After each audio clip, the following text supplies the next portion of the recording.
Montana Territory, 1885. The scent of desperation hung in the air as thick as the dust on Grace Tucker's worn boots. Her family's farm had withered through 3 seasons of drought, and now with Pa gone, the bank was eyeing their small patch of land like a hawk circling wounded prey. She'd heard the Langston Ranch was hiring kitchen help, and at 19, Grace knew her way around a stove better than most women twice her age. What she didn't know was that crossing the threshold of that grand ranch house would forever alter the course of her life, and that of its brooding owner. "You have references, Miss Tucker?" Mrs. Winters, the housekeeper, peered down her nose at Grace's patched dress and calloused hands. "No, ma'am," Grace answered truthfully. "But my mother taught me everything she knew before consumption took her 5 years past. Since then, I've run our household. I can cook, clean, preserve, and bake anything you might need." Mrs. Winters's pinched expression suggested this wasn't enough, but before she could dismiss the farm girl, a deep voice came from the doorway. "Let her show us what she can do, Mrs. Winters." Grace turned to find herself facing the tallest man she'd ever seen. His shoulders filled the doorframe, and despite the fine cut of his clothes, his sun-darkened skin and the hard set of his jaw marked him as no stranger to work. This was Daniel Langston himself, the wealthiest rancher in the valley and, if rumors were true, the most hard-hearted. "Mr. Langston, I hardly think," Mrs. Winters began. "The girl claims she can cook. Our dinner guests arrive tomorrow, and we're still without a proper cook. Let her prove herself." His eyes, the color of a winter sky, assessed Grace coolly. "Yes, sir," Mrs. Winters acquiesced, clearly unhappy. "She can prepare tonight's supper for you and the foreman, as a trial." Daniel Langston nodded curtly and vanished back into the depths of his mansion, leaving Grace wondering what she'd gotten herself into. "Well, girl," Mrs. Winters said with a sigh, "the kitchen's through here. Heaven help you if you waste the master's provisions." The kitchen was unlike anything Grace had ever seen. Gleaming copper pots hung from hooks, a massive iron range dominated one wall, and the pantry was stocked with more food than her family would see in a month. Grace's fingers trembled as she tied on the proffered apron, but she steadied herself with a deep breath. This job meant survival for her mother's sister and her 3 young cousins back at the farm. "What does Mr. Langston prefer for supper?" she asked. Mrs. Winters sniffed. "He's not particular, so long as it's well prepared. He takes his meat rare and has no patience for fancy French nonsense. The former cook tried to serve him something called coq au vin last week. That's why we're in need of someone new." Grace nodded, already inventorying the pantry and planning a meal that would showcase her abilities without being pretentious. She found a beef roast, potatoes, carrots, and the makings for a simple gravy. As she worked, she hummed softly, an old habit that had once made her mother smile. What Grace didn't know was that Daniel Langston had paused in the hallway, arrested by the unexpected sound of humming. It had been years since anyone had made music in his kitchen, not since his mother had died when he was 12, leaving him to the care of his cold, demanding father. He frowned and continued to his study. He had ledgers to review and business to attend to. He couldn't afford to be distracted by a slip of a farm girl, no matter how determined her eyes had seemed. 3 hours later, Daniel sat at his grand dining table, surprised by the simple but perfectly prepared meal before him. The beef was succulent, the vegetables seasoned just right, and the gravy smooth and flavorful. "This is good," he said to his foreman, John Peterson. "Better than I expected." John nodded, his mouth already full. "Reminds me of my mother's cooking. Nothing fancy, but it fills you up right." As they ate, Mrs. Winters hovered nearby, watching anxiously. "Shall I tell the girl she's hired then?" Daniel hesitated. The meal was excellent, but hiring staff was always a commitment. "Let's see what she can manage for tomorrow's dinner party. 8 guests, including Governor Harrison. If she succeeds, she stays." Grace received this news with both relief and trepidation. A dinner party for the governor. She'd never cooked for such important people. "Don't look so frightened," said Abigail, the young maid who'd been assigned to help her. "Mr. Langston is fair. Demanding, but fair." "Why is he so?" Grace struggled to find the right word. "Serious?" "Cool," Abigail supplied.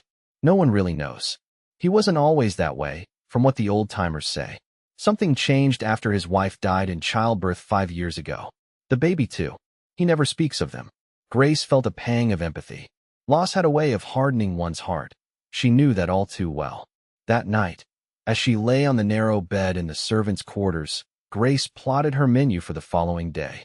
She would need to impress not just Mr. Langston, but his high society guests. Yet she had a secret weapon, her mother's apple pie recipe, the one that had once won a blue ribbon at the county fair. Morning arrived with a flurry of activity. Grace rose before dawn to begin preparations, grateful for Abigail's help and Mrs. Winters's grudging guidance on the Langston china and silver service. By afternoon, the aroma of roasting duck and fresh-baked bread filled the kitchen. Grace worked steadily, her face flushed from the heat of the stove. She didn't notice Daniel Langston standing in the doorway, watching her work with practiced efficiency. There was something mesmerizing about the way she moved, confident in her domain despite being new to his house. When she turned and saw him, she jumped, nearly dropping the bowl she was holding. "Mr. Langston, I didn't see you there." "Carry on, Miss Tucker. I merely wanted to check on the preparations." His eyes swept over the organized chaos of his kitchen. "You seem to have everything well in hand." Grace smiled tentatively. "I believe so, sir. I hope the menu meets with your approval. There's duck with orange glaze, potatoes dauphinoise, fresh asparagus, and for dessert." "Yes." He raised an eyebrow. "Apple pie, sir. My mother's recipe." Something flickered across his face, so quickly she might have imagined it. "I'm fond of apple pie," he said quietly. Then he was gone, leaving Grace to wonder about the momentary softening she'd glimpsed in those icy eyes. The dinner was a triumph. Governor Harrison complimented the food repeatedly, and the other guests, wealthy ranchers and their wives, seemed equally impressed. Grace remained in the kitchen, sending out course after course with Abigail and the footman, occasionally peering through the serving door to gauge reactions. "The chef must join us," the governor announced after the main course was cleared. "I insist on complimenting the artist personally." Mrs. Winters appeared in the kitchen doorway, looking displeased. "Mr. Langston requests your presence in the dining room, Miss Tucker." Grace wiped her hands nervously on her apron. "Like this? But I'm not presentable for—" "Just remove the apron," Mrs. Winters instructed impatiently. "And be quick about it." Heart pounding, Grace followed the housekeeper to the dining room. 8 pairs of eyes turned to her as she entered, but she found herself searching for just one, the winter blue gaze of Daniel Langston. "Here she is," the governor boomed. "My dear, you have a remarkable talent. Where did you train?" Grace felt her cheeks warm. "At my mother's side, sir. She was an excellent cook." "A natural talent, then? Langston, you found yourself a treasure." Daniel's expression remained neutral, but he inclined his head slightly. "It appears I have." "Will there be dessert?" asked one of the ladies, a woman draped in more jewels than Grace had ever seen. "Yes, ma'am," Grace replied. "Apple pie, just about ready to come out of the oven." A strange tension seemed to pass through Daniel at these words. He shifted in his chair, then rose abruptly. "If you'll excuse me for a moment." The guests looked surprised, but continued chatting as Daniel followed Grace back to the kitchen. Once there, he stood awkwardly, watching as she removed the golden-crusted pies from the oven. "Is something wrong, Mr. Langston?" Grace asked, setting the pies on the cooling rack. He stared at them, transfixed. "My mother used to make apple pie. The smell, it reminded me of her." Grace didn't know how to respond to this unexpected confession. "I hope it's a pleasant reminder, sir." "It is." He looked up, meeting her eyes. "You have the position, Miss Tucker. Permanently, if you wish it." Relief flooded through her. "Thank you, Mr. Langston. I won't disappoint you." Something that might have been a smile touched his lips. "See that you don't." When the apple pie was served, a hush fell over the dining room. The crust was flaky perfection, the filling a perfect balance of sweet and tart, with hints of cinnamon and nutmeg. Grace watched from the doorway as Daniel took his first bite. He closed his eyes briefly, and when he opened them again, she could have sworn they glistened with unshed tears. That night marked the beginning of a change at Langston Ranch. The stern, taciturn rancher began to find reasons to visit his kitchen more frequently. He would appear at odd hours, ostensibly to discuss menus or complain about the salt content of a sauce. But Grace soon realized he simply seemed to enjoy the warmth and aromas of the kitchen, and perhaps the company. One rainy afternoon, 2 weeks after Grace's arrival, Daniel entered the kitchen to find her alone, kneading bread dough. "Where is everyone?" he asked, looking around at the empty room. Mrs. Winters gave Abigail the afternoon off to visit her mother in town. Grace explained, not pausing in her rhythmic kneading. And I believe you sent Thomas to deliver messages to your northern pastures. Daniel nodded, then did something unexpected. He rolled up his sleeves and washed his hands at the pump sink. Show me how to do that, he said, gesturing to the dough. Grace stared at him, flour dusting her cheeks. You want to learn to knead bread, Mr. Langston? Is that so surprising? A challenge glinted in his eyes. For a man who owns half the county? Yes, rather. The words slipped out before she could stop them, and she immediately feared she'd overstepped. But to her astonishment, Daniel laughed, a rich, rusty sound, as though long and used. Fair point, Miss Tucker. Nevertheless, I find myself curious. So she showed him, guiding his large hands with her smaller ones, teaching him the push-and-turn rhythm that transformed sticky dough into silken elasticity. His hands were strong but awkward at first, and used to such delicate work despite their calluses. You have working hands, she observed. Not what I expected from a rich rancher, he finished, a wry twist to his mouth. I wasn't always wealthy, Miss Tucker. I built this ranch from almost nothing. I still ride with my men when needed.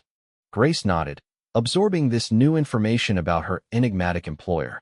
The dough knows when you're distracted, she said, returning to her lesson. You must be present with it. Daniel's eyes locked with hers. I am very present, Miss Tucker.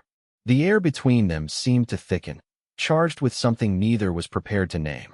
Grace looked away first, her heart racing inexplicably. The bread will need to rise now, she said, her voice not quite steady. Perhaps you have business to attend to? He stepped back, something like regret crossing his features. Indeed. Good day, Miss Tucker. After he left, Grace pressed her flour-covered hands to her hot cheeks. This was dangerous territory.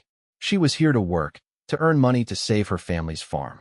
She couldn't afford to develop feelings for Daniel Langston, no matter how surprisingly gentle his hands had felt beneath hers. What Grace didn't know was that Daniel stood on the other side of the door, equally shaken by the encounter. For the first time since losing his wife, he'd felt something stir within him, something he'd thought long dead. It both terrified and exhilarated him. The next morning, a letter arrived for Grace. Her cousin's shaky handwriting brought devastating news. The bank was proceeding with foreclosure on their farm. They had 2 weeks to come up with the money or lose everything. Grace's hands trembled as she hid the letter in her apron pocket. Her salary at the ranch was good, but nowhere near enough to save the farm in such a short time. She would need to find additional work or somehow earn more money quickly.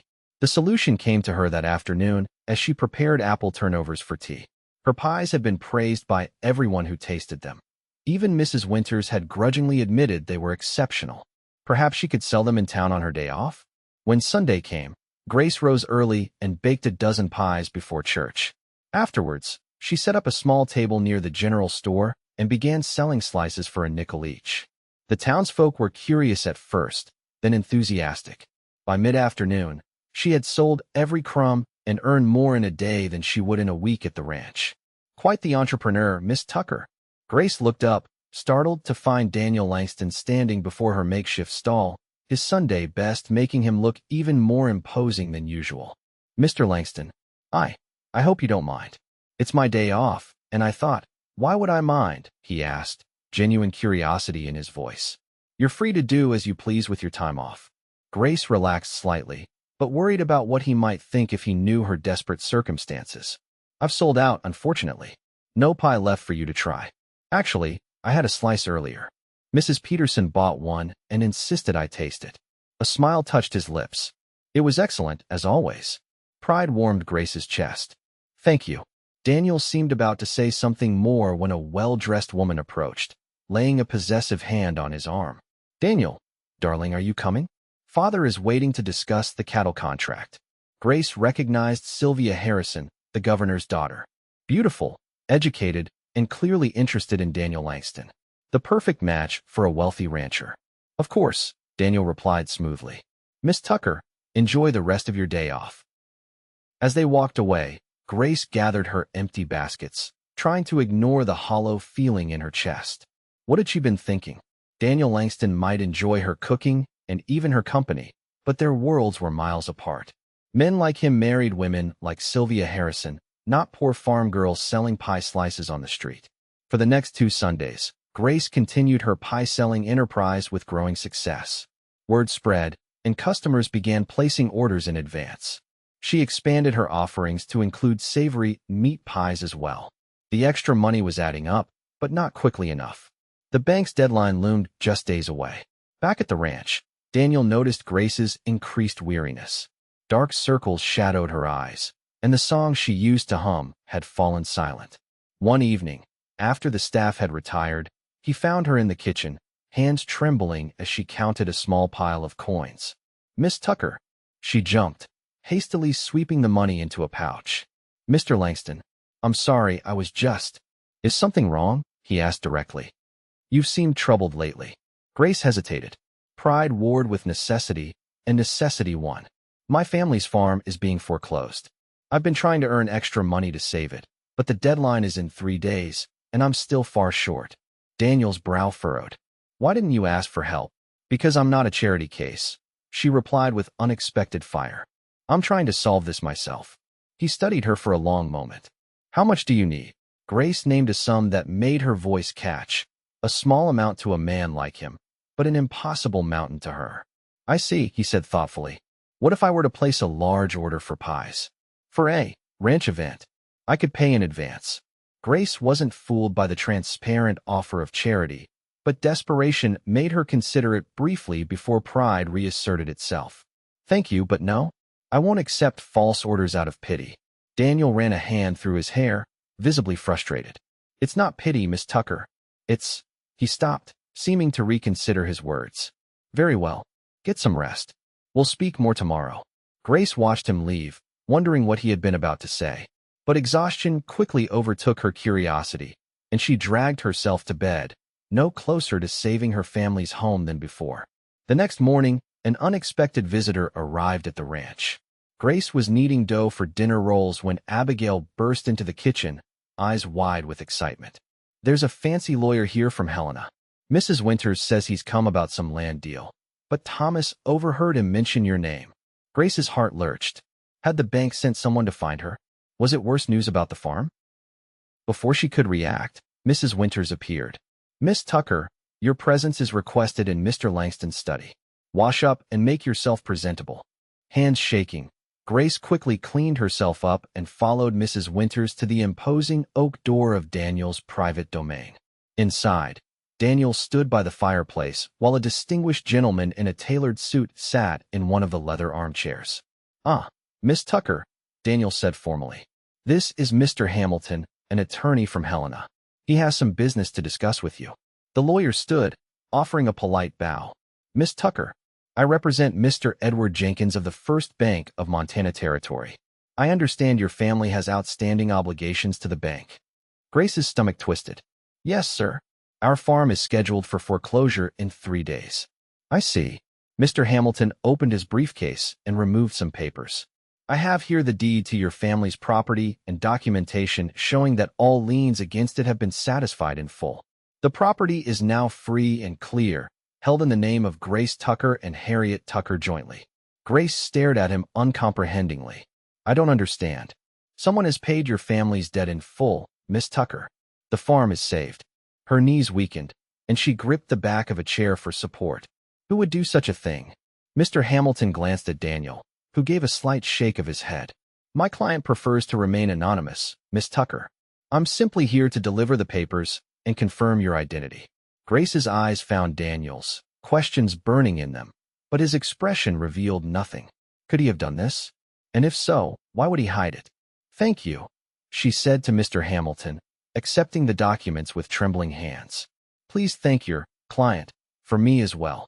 After the lawyer departed, Grace remained in the study with Daniel, clutching the precious papers. "Did you do this?" she asked directly.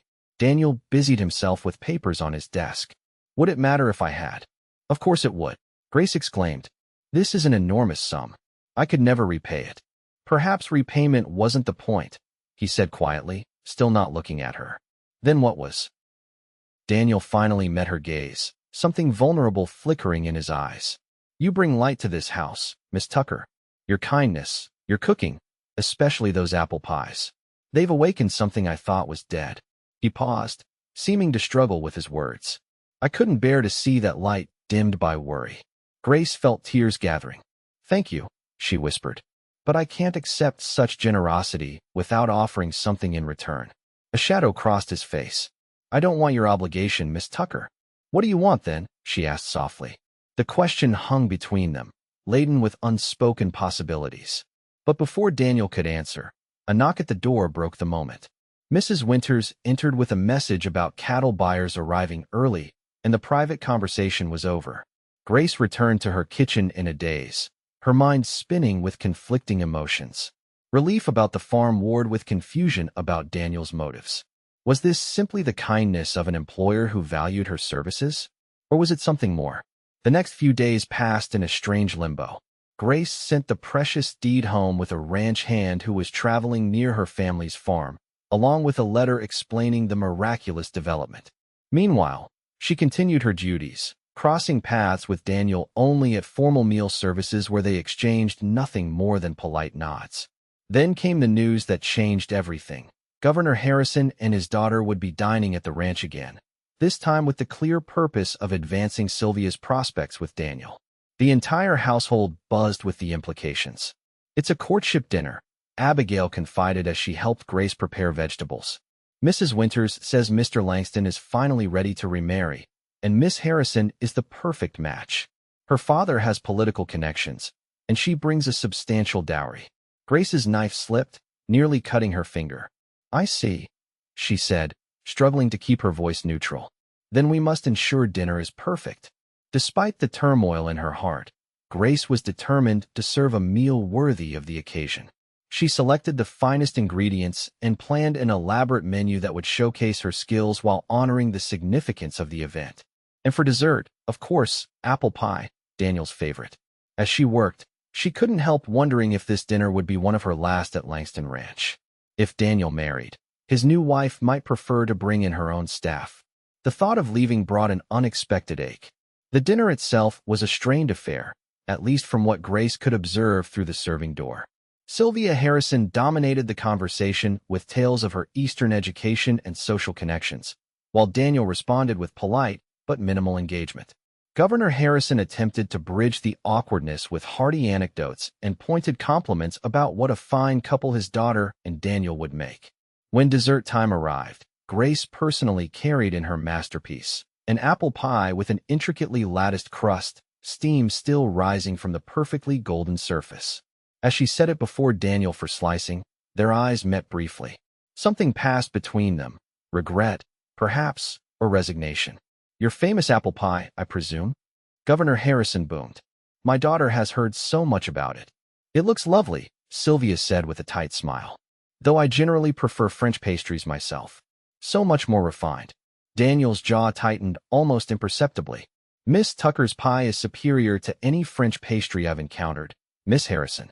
Grace felt a flush of pleasure at his defense, quickly followed by embarrassment at being the subject of conversation.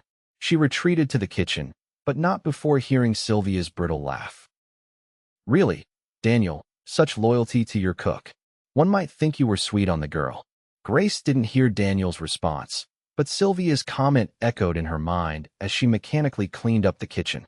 Was that how it appeared to others? And if so, what did Daniel think of such implications? Later that night, unable to sleep, Grace returned to the kitchen to bake. Baking had always soothed her troubled mind, and tonight her thoughts were in greater turmoil than ever. She worked quietly by lamplight, mixing dough for cinnamon rolls that would greet the household in the morning.